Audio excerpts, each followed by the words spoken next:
Welcome back, adventurers. Today we journey into one of the Forgotten Realm's most devastating conflicts, the Orcgate Wars. This epic clash between Mulhorand, Unther, and invading orcs reshaped entire nations, led to literal god-killing battles, and left ripples felt for centuries. Whether you're a lore scholar or a DM building your campaign, there's deep legend to discover here. In negative 1081 DR, Thade, the last Imaskari apprentice, led a rebellion against Mulhorand and Unther. Before his execution, he opened a portal to an orc-dominated world, ruled by Groomsh the One-Eyed, prophesying the Empire's decline.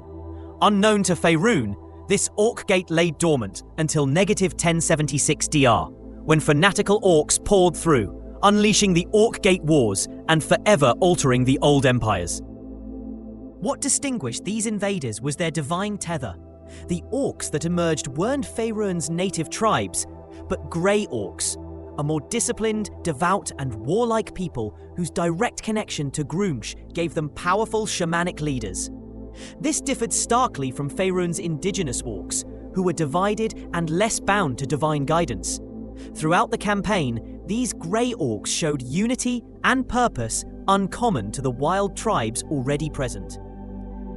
Initially, waves of these grey orc armies spilled out of the Orcgate, utterly overwhelming the defenders in the south of Faerun. Their most ferocious accomplishment was the sacking of Unthalas, Unther's proud capital. The city's fall shocked the world, and the devastation reverberated throughout the empire, crippling Unther's authority and sparking desperation within its leadership. But Mulhorand and Unther didn't fight alone. Soon, the gods themselves entered the fray. Avatars of Groomish, Bagtru, and Ilnaval strode the battlefields, wielding terrifying might. Ancient records recount how their rampages cracked earth and sent armies fleeing, and how Groomish personally spearheaded the Orc offensive, uttering prophecies of Orcish ascendancy across the realms. The avatars of the Mulhorandi and Untheric gods responded in kind. Horus Ray and Anhur, fiery god of war, directly contested the Orc god's onslaught.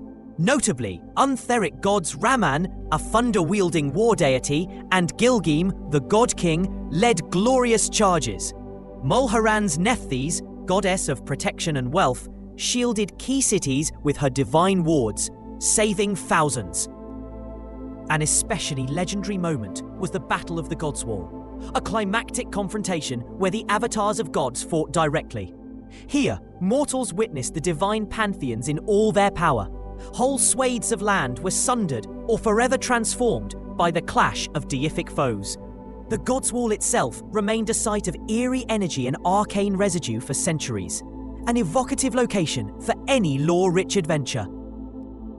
The intense divine warfare left deep and lasting scars. Mountains shattered, lakes formed, and rivers turned to steam.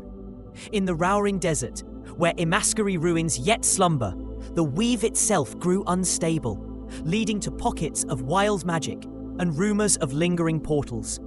Even today, these lands are haunted by lingering auras, magical anomalies, and lost knowledge from the Imaskari age.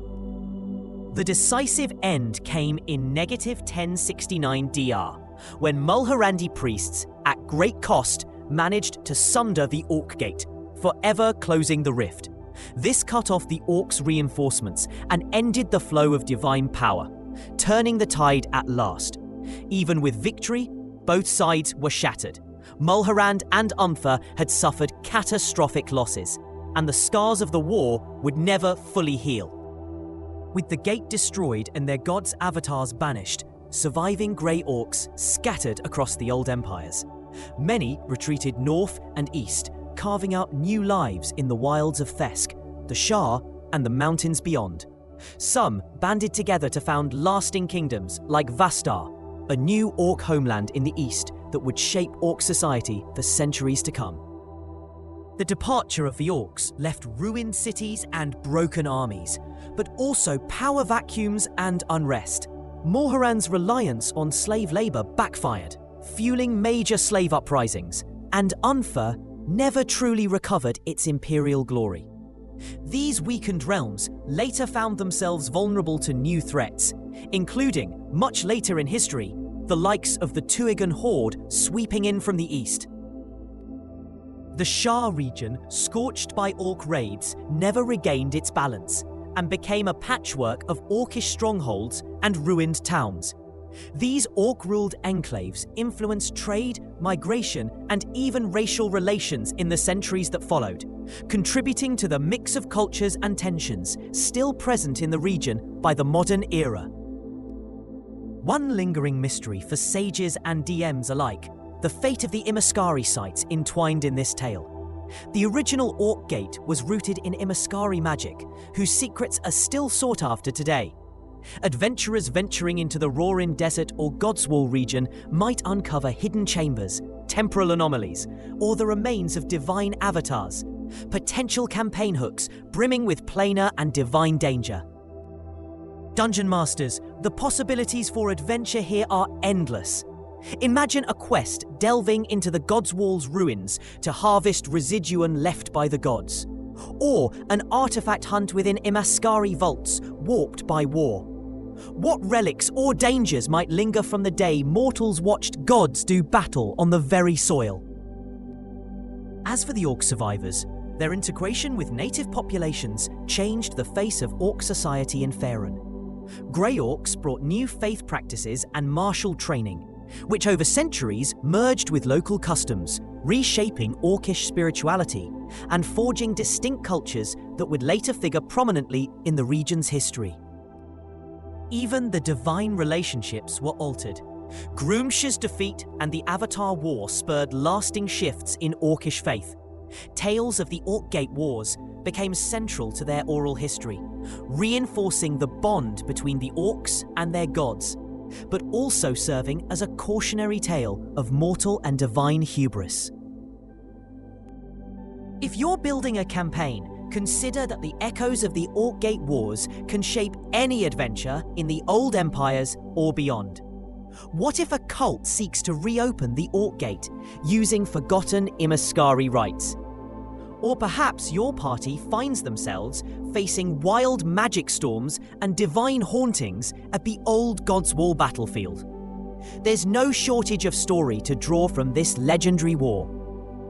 Thanks for joining this dive into one of D&D's most dramatic events. The Orcgate Wars left wounds, secrets, and legends across Faerun, each waiting for bold explorers or scheming villains to unearth them again. Let us know which forgotten battle or artifact you'd like to see covered. And until next time, may your dice roll as fiercely as Groomsha's wrath.